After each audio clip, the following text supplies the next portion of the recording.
Deixa eu compartilhar a palavra de Deus com você de forma bem rápida, tá? Você abre a sua Bíblia ou acesse a tua Bíblia. Hoje em dia a gente tem que mudar a linguagem nas igrejas, né? Abra ou acesse a sua Bíblia, né? A gente anda com o aplicativo da Bíblia. Eu tenho um aplicativo da Bíblia no meu celular.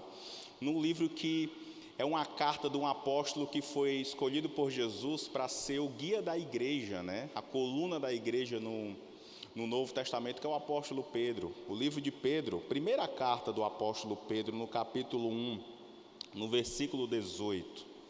Não vou me demorar, mas eu quero trazer um recado para você bem importante da parte de Deus. Nós, enquanto seres humanos, a gente tende a cair, a gente tende a tropeçar, nós tendemos a, muitas vezes, não obedecer um chamado de Deus, muitas vezes não obedecer uma escolha de Cristo por nós, ou a gente quer fazer a coisa do nosso próprio modo, né? A palavra de Deus, ela nos dá algumas orientações, e uma das coisas que a Bíblia nos garante, de todas as coisas que a palavra de Deus nos garante, é que nós sempre vamos ter em Jesus Cristo uma segunda oportunidade, né? Não só uma segunda oportunidade, mas uma terceira ou uma quarta oportunidade. Eu geralmente, quando vou levar a palavra de Deus para alguém, eu costumo sempre ler a palavra de Deus e ver o que ela tem para nós. E isso vem ficando latente ao meu coração há alguns dias, porque eu precisei de diversas oportunidades de Deus. Eu sei que você também deve precisar. Deve ter precisado, né? A Bíblia, ela fala que o amor de Deus por nós é algo tão singular, tão diferente, que a palavra de Deus fala que Ele se renova sobre nós todas as manhãs. É como a gente costuma dizer no nosso linguajar de hoje, né? É como se Deus estivesse dando um F5 no amor dele todos os dias, está atualizando todo dia. E ela dá uma orientação, olha, o amor de Deus se renova todas as manhãs sobre nós. E se não fosse esse amor renovado todos os dias, nós não conseguiríamos nos manter de pé. Nós já teríamos sido consumidos, a gente já teria consumido a todas as dificuldades que a gente tem no nosso dia a dia. A palavra de Deus fala que a destra de Deus fiel nos mantém de pé. O que é a destra de Deus fiel? É a mão direita. Sabe aquela passagem do apóstolo Pedro, que ele foi andar sobre as águas e em um determinado momento ele começou a olhar para a tempestade, começou a olhar para um lado e para o outro, e ele foi sucumbindo à água, ele foi se afogando, ele foi descendo. A palavra de Deus fala que Jesus foi lá e pegou Pedro pela mão e o levantou. Essa é a analogia que a palavra de Deus faz para a gente, que a mão direita de Deus nos mantém de pé. A palavra de Deus, irmãos, ela é cheia de exemplos de segundas chances, de segundas oportunidades que o Senhor dá para a gente. A Bíblia, ela dá diversos exemplos de todos os heróis da fé que a gente costuma chamar. Posso citar alguns deles aqui: Josué, Davi, Salomão, Isaías. A palavra de Deus fala que certa vez o nosso Deus se apresentou para Isaías: Isaías, eu quero que você vá levar a minha palavra. E Isaías falou: Deus, mas eu não consigo, porque eu sou um homem de lábios impuros e habito no meio de um povo de impuros lábios. Deus deu uma segunda chance para Isaías. O nosso Deus, ele é, digamos assim, um expert em dar segunda chance para a gente, porque Ele sabe da nossa natureza que é chamada de natureza adâmica. O que é a natureza adâmica? A natureza do Adão, a natureza de pessoas que tendem a fazer geralmente o que não agrada a Deus. Mas graças ao nosso Deus, graças a esse amor que nós falamos agora há pouco, que se renova todas as manhãs, nós permanecemos de pé. A palavra de Deus tem alguns exemplos, e alguns deles eu quero trazer para você nesse final de tarde, nessa quase noite, de forma bem sucinta, para a gente não tomar muito seu tempo. A Bíblia diz que certa vez o rei Davi, quando já era rei, Deus colocou nele um desejo de trazer a Arca da Aliança de volta para Jerusalém. A Arca da Aliança é onde se depositava a presença de Deus. Não era de qualquer maneira que as pessoas carregavam a Arca da Aliança, não era em qualquer lugar que a Arca da Aliança ficava depositada. A Bíblia diz que o rei Davi, ele se tornou um rei muito poderoso, se tornou um rei muito vencedor, e para aqueles que estão no centro da vontade de Deus, essa é uma das promessas de vitória, e vitórias no plural. A palavra de Deus fala que o rei Davi, no meio de todas essas vitórias, no meio de toda a pompa de rei, de todo o glamour de rei, o rei Davi fez casa. E ele disse: olha, eu fiz uma casa para mim, mas a arca de Deus, a arca da aliança, não tem onde repousar. quero trazer ela para Jerusalém. A palavra de Deus fala que o Davi selecionou um grupo de pessoas e foi buscar a arca. Ele colocou a arca em cima de um carro de bois, em cima de uma carroça, como a gente costuma falar hoje em dia. E colocou a arca em cima daquela carroça e foi levando a arca da aliança com todo o amor que ele tinha no coração em direção a Jerusalém. Ele foi retornando com a arca da aliança, que não estava mais em Jerusalém. Só que o rei Davi, ele cometeu um erro. A palavra de Deus fala que aquele carro de boi tropeçou e a arca da aliança, ela ia cair no chão. Uma das pessoas que estavam guiando aquela carroça foi tentar segurar a arca. A palavra de Deus fala que o nosso Deus se irou com aquela situação, e esse homem que chamava-se Uzá tocou na arca, e na hora que ele tocou na arca, ele foi fulminado. Eu acho que eu posso usar esse termo para vocês. Aí você imagina, por que o nosso Deus fez uma situação assim? Por que ele fez isso? O intento no coração de Davi não era um intento tão nobre. Ele queria, afinal de contas, trazer a presença de Deus para dentro de Jerusalém, para o meio do povo de Deus. O Davi, ele não se atentou a uma coisa, que para carregar a presença de Deus, para a gente levar a presença de Deus na nossa vida, existe um ambiente completamente diferenciado. Existia uma lei que ela orientava as pessoas a carregarem a arca. A arca não poderia ser carregada num carro de bois. A arca não poderia ser tocada por mãos humanas. A arca tinha que ser carregada por uma tribo diferente, que era a tribo de Levi, que era das pessoas que eram selecionadas por Deus para fazer o serviço no templo, para fazer a adoração, para fazer a limpeza do templo na época. A arca, ela tinha argolas, que era para as pessoas enfiarem varas nas argolas para carregarem a arca. E o Davi, ele não se atentou àquilo. A palavra de Deus fala que ele ficou muito triste e deixou a arca na casa de um homem chamado Obed-edom. Enquanto a arca ficou na casa do Obed-edom, a palavra de Deus fala que a casa do Obed-edom prosperou. Sempre que a presença de Deus entrar na nossa casa, haverá prosperidade. E não é só prosperidade financeira. As pessoas, elas têm um costume de... A gente tem um costume, eu também tive durante um bom tempo, tenho que reconhecer para vocês aqui, de atrelar a prosperidade de Deus a algo financeiro, e não é só assim. Na verdade, a prosperidade de Deus significa a ausência de ausência. É a ausência de necessidade. A prosperidade é você ter paz na sua família, você sim ter a sua parte, as suas finanças de forma organizada, ordeira, de forma que sempre vai sobrar. Prosperidade na saúde. Quantas pessoas não estão precisando de uma intervenção de Deus? Eu recebi um WhatsApp de uma irmã antes de vir para o culto pedindo para a gente orar por um familiar dela que está em outro estado, que está acometido da Covid. Quantas pessoas não precisam da intervenção de Jeová Rafa, o Deus que cura, presente na vida delas? Isso é prosperidade. E a palavra de Deus fala que quando o rei Davi soube o que estava acontecendo na casa de Obed-edom, ele botou um intento no coração, foi olhar a lei para saber como é que a arca era para ser carregada e foi organizar o povo para trazer a arca de volta. Isso foi uma segunda oportunidade que Deus deu a Davi. Só o rei Davi teve diversas segundas oportunidades em várias áreas da vida dele. Uma das histórias mais famosas de Davi foi o Davi e a Batseba. Deus deu uma segunda oportunidade para o Davi.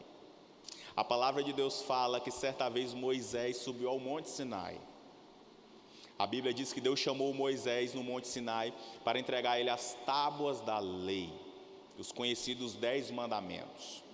A Bíblia diz que o povo achou que o Moisés estava demorando demais no Monte Sinai. Procurou um homem chamado Arão, que era o irmão mais velho do Moisés, que tinha ficado com o povo de Israel, e disse: Arão, a gente quer fazer um bezerro de ouro. O Moisés está demorando demais, a gente não sabe o que aconteceu com ele. A Bíblia diz que o Arão deixou as pessoas fazerem um bezerro de ouro para adorar, porque nós, seres humanos, nós temos isso. A gente não consegue esperar em Deus. A gente sempre quer alguma coisa que a gente consiga enxergar, alguma coisa que a gente consiga pegar, alguma coisa palpável, tangível. Isso é do ser humano. A Bíblia diz que eles fizeram um bezerro de ouro e Deus avisou a Moisés lá no Monte Sinai: desce depressa que o povo está fazendo, digamos assim, estripulia. Estão fazendo o que não é para fazer. A Bíblia diz que o Moisés, que a própria palavra de Deus fala que era um homem mais manso da terra, ele desceu de forma tão irada, ele desceu de forma tão chateada com o povo, que ele desceu com as tábuas da lei nas mãos dele. E quando ele chegou lá embaixo, que viu aqui toda aquela situação, ele mandou derreter o bezerro de ouro. Olha o que Moisés fez: mandou derreter o bezerro de ouro, mandou colocar o ouro derretido dentro da água e colocou para as pessoas beberem. O Moisés ficou tão irado com aquela situação que ele pegou as tábuas da lei de Deus e jogou no chão. O Moisés não teve cuidado com o que Deus colocou na mão dele. A Bíblia diz que alguns dias depois, Deus chamou Moisés e disse: Moisés, você vai subir novamente. E diga ao povo que me espere, e diga às pessoas que ninguém toque no Monte Sinai. A palavra de Deus fala que Moisés talhou 2 tábuas de pedra novamente, subiu ao Monte Sinai. Na primeira vez a Bíblia não fala, mas na segunda vez a palavra de Deus é específica em afirmar que o Moisés teve que passar 40 dias e 40 noites em jejum, recebendo as leis novamente. Uma segunda chance para o Moisés. A Bíblia diz que certa vez o nosso Senhor Jesus Cristo, para iniciar a obra, chamou várias pessoas para o ajudar, porque ninguém trabalha só. Uma dessas pessoas, eu posso dizer que uma das pessoas que ficaram mais famosas no Novo Testamento, que é o apóstolo Pedro. Era um homem que amava Jesus. Era um homem que, por mais que fosse precipitado, o amor dele por Cristo era genuíno. A palavra de Deus fala que certa vez Jesus olhou para Pedro e disse: Pedro, quem dizes que sou? E Pedro disse: tu és o Filho de Deus. Ele disse: falaste muito bem. Outra vez Jesus olhou para os discípulos e disse: olha, tem muita gente que está vindo me seguir só porque está querendo um milagre. Eu não vou operar milagre hoje. Naquele dia Jesus se recusou a operar milagre. E olhou para os discípulos e disse: vocês também vão me abandonar? Pedro olhou para Jesus: Jesus, para onde iremos nós? Se só tu tens as palavras de vida eterna. Pedro de fato amava Jesus. Só que uma bela noite, na noite que Jesus foi traído, na noite que Jesus foi chicoteado, na noite que Jesus foi exposto, porque deixa eu falar um parêntese para você, meu querido, o ruim não é passar por luta só, o ruim é ser exposto no meio da luta. A Bíblia diz que Jesus foi exposto. Aqueles soldados romanos, eles rasgaram as vestes de Jesus e ficavam lançando sorte para saber quem ia ficar com a roupa de Jesus. O nosso Cristo foi traído, foi espancado, foi cuspido, foi injuriado, foi apontado, foi preterido. A Bíblia fala que o imperador da época levou Jesus e Barrabás para dar um salvo-conduto que ele dava todo ano na época da Páscoa e disse: a quem vocês querem que eu livre? As pessoas falaram: livra Barrabás. Jesus foi preterido entre as pessoas. E Pedro estava vendo toda aquela situação na noite da crucificação, que antecedeu a crucificação, porque a crucificação foi no dia seguinte. A Bíblia fala que as pessoas chegavam para Pedro e diziam: você não é aquele que segue o Galileu? E Pedro dizia: não conheço. Pedro estava certa vez na mesma noite em outro ambiente, as pessoas diziam assim: eu conheço o teu dialeto, porque o Pedro, em uma das 3 vezes que ele negou Jesus, as pessoas o conheceram pela maneira com que ele falava, porque ele era da região da Galileia. Você não é aquele que acompanha Jesus? Ele disse: eu não conheço aquele homem, em outras palavras. Na 3ª vez as pessoas olharam: eu conheço você, sei a maneira com que você fala, você acompanhava aquele homem ali que vai ser crucificado amanhã. E Pedro disse: eu não conheço Jesus. Naquele momento, ele ouviu o soar de uma trombeta que simbolizava o canto do galo. Não é com o galo cantou não, tá, gente? O canto do galo era um toque de uma trombeta para a troca da guarda romana. E Pedro lembrou do que Jesus falou. Às vezes as pessoas tomam Pedro como uma pessoa que não amava Jesus. Quando você começa a ler os evangelhos, você percebe que Pedro amava Jesus. Aquilo foi um momento de fraqueza, um momento de medo. A palavra de Deus fala que depois da 3ª vez que Pedro negou a Jesus, ele correu. E deve ter ficado muito triste. Afinal de contas, ele amava aquele mestre dele. Estava com cerca de 3 anos e meio que eles conviviam praticamente todos os dias. Que eles tinham passado por situações incontáveis. Falei agora há pouco que Pedro, além de Jesus, é a única pessoa que se tem conhecimento que andou sobre as águas. Pedro andou sobre as águas, é uma verdade. Pedro viveu com Jesus experiências que pouquíssimas pessoas no mundo viveram. A Bíblia fala que Jesus morreu, ao 3º dia ressuscitou, e nós louvamos a Deus por isso. Jesus apareceu aos discípulos, e alguns dias depois a palavra de Deus fala que os discípulos foram pescar, Pedro e mais 6, porque era a profissão deles. Enquanto eles estavam pescando, a palavra de Deus fala que eles passaram a noite e não pescaram nada. Jesus Cristo chegou à margem, olha só, Jesus já tinha ressuscitado. Pela manhã disse: vocês pescaram alguma coisa? Ele disse: nada. Jogue a rede do outro lado. A palavra de Deus fala que eles jogaram a rede, e a Bíblia é específica no livro de João, no capítulo 21, que fala que eles pescaram 153 grandes peixes, só peixão bonito. A Bíblia diz que logo que eles olharam para aquela pessoa que tinha liberado aquela ordem de bênção, eles reconheceram que era Jesus. A palavra de Deus fala que o Pedro se vestiu, porque ele não estava muito bem vestido, ele estava mergulhando, e nadou desesperadamente até Jesus. O cara amava Jesus. A Bíblia diz que quando eles chegaram à margem, Jesus já tinha colocado uma fogueira, e começaram a assar alguns peixes, comeram alguns pães, e Jesus começou a conversar com os discípulos, e certa hora Jesus olhou para Pedro e disse: Pedro, tu me amas? E Pedro disse: Senhor, tu sabes que eu te amo. Por que Pedro falou aquilo? Porque Pedro sabia que o nosso Deus, ele sonda o nosso coração. Salmo 139 fala isso. A Bíblia diz que uma segunda vez Jesus olhou para Pedro na frente de todos os discípulos comendo, e disse: Pedro, tu me amas? E o Pedro olhou para Jesus: Senhor, tu sabes que eu te amo. A palavra de Deus fala que finalmente Jesus olhou para Pedro a terceira vez e disse: Pedro, tu me amas, Pedro? A Bíblia diz que o Pedro estava quase entristecido e disse: Senhor, tu sabes de todas as coisas, o Senhor tem conhecimento de que eu te amo. A palavra de Deus fala que Jesus olhou para Pedro: então vai e apacenta os meus cordeiros. Segunda chance para Pedro. Eu trouxe para você aqui 3 personagens da Bíblia que tiveram uma segunda chance. Davi teve uma segunda chance de trazer a presença de Deus para dentro de Israel. Moisés teve uma segunda chance de encontrar Deus de forma pessoal, porque a palavra de Deus fala que uma certa vez Deus passou de costas e Moisés viu Deus pela fenda da rocha de costas, de levar as leis que hoje vigoram praticamente no Ocidente inteiro. A Bíblia diz que o Pedro teve uma segunda chance. E detalhe, a do Pedro foi diferente, foi uma segunda chance ministerial.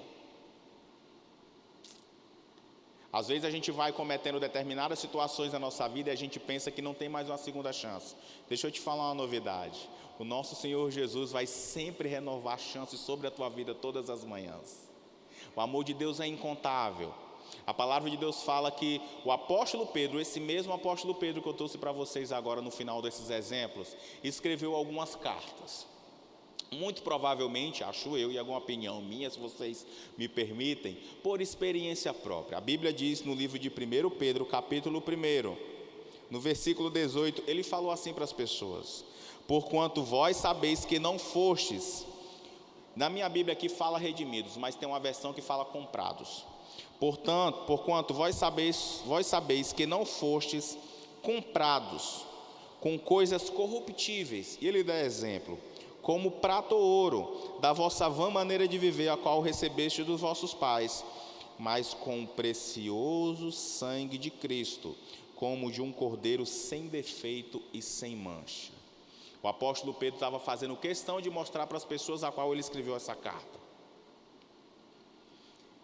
que nós não fomos comprados com coisas desse mundo. Ele dá alguns exemplos, ele diz: olha, o preço de vocês não foi pago com ouro ou com prata, o preço de vocês não foi pago com amor humano, o preço de vocês foi pago com algo material, mas é um preço espiritual. O preço de vocês foi pago através do sangue, e um sangue que não tem defeito, o sangue do Cordeiro Santo de Israel. Às vezes nós jogamos fora oportunidades na nossa vida, no ambiente de trabalho, por imaturidade. Nós jogamos fora oportunidades na nossa vida num relacionamento.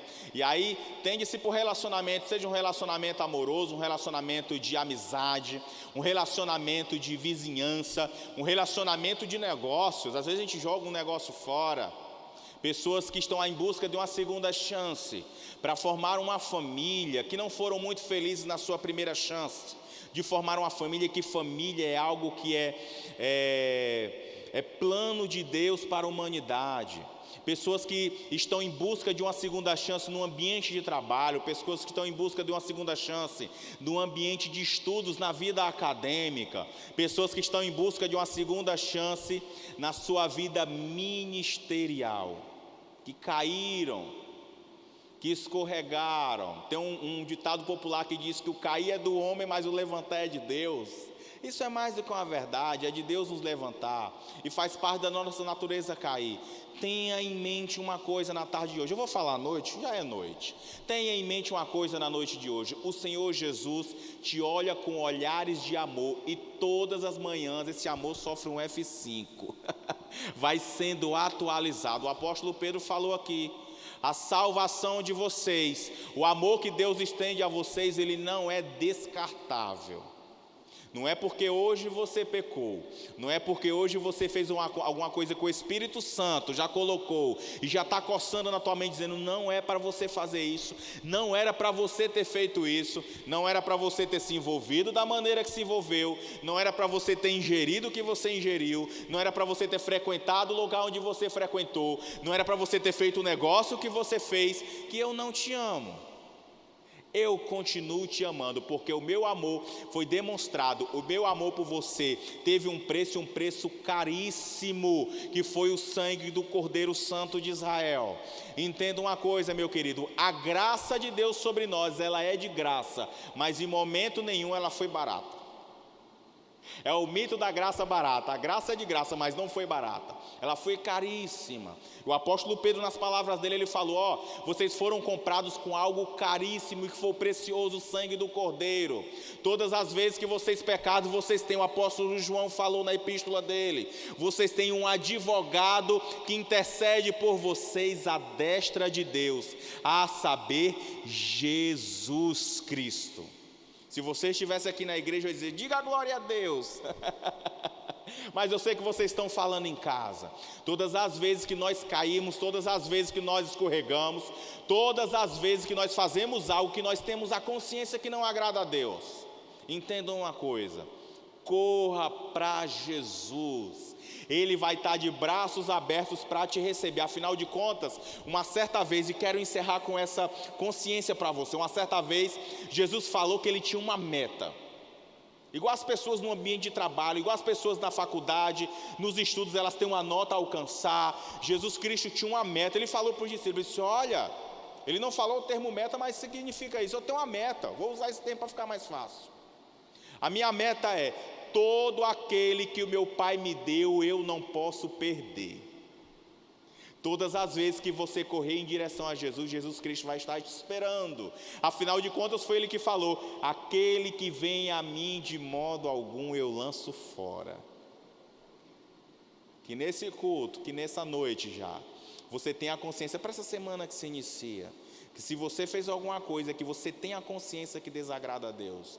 Aprenda uma coisa, meu querido: pecado confessado é pecado perdoado. Você foi pago com o preço do sangue de Jesus Cristo. A palavra de Deus fala que esse sangue tem um poder enorme, dentre eles de lavar as nossas vestes espirituais até elas ficarem brancas, tão brancas como a neve. Como diz aquele famoso hino antigo: alvo mais que a neve. Que você tenha essa consciência na noite de hoje, que o teu preço foi caríssimo, mas foi te dado de graça. Corra para Jesus em todos os momentos, que o Senhor Jesus sempre vai te dar uma segunda chance, uma terceira chance, uma quarta chance. Afinal de contas, você não foi comprado com ouro ou prata, que são coisas que corrompem o coração humano, mas você foi comprado com o precioso sangue do Cordeiro. E detalhe, um Cordeiro perfeito. Amém?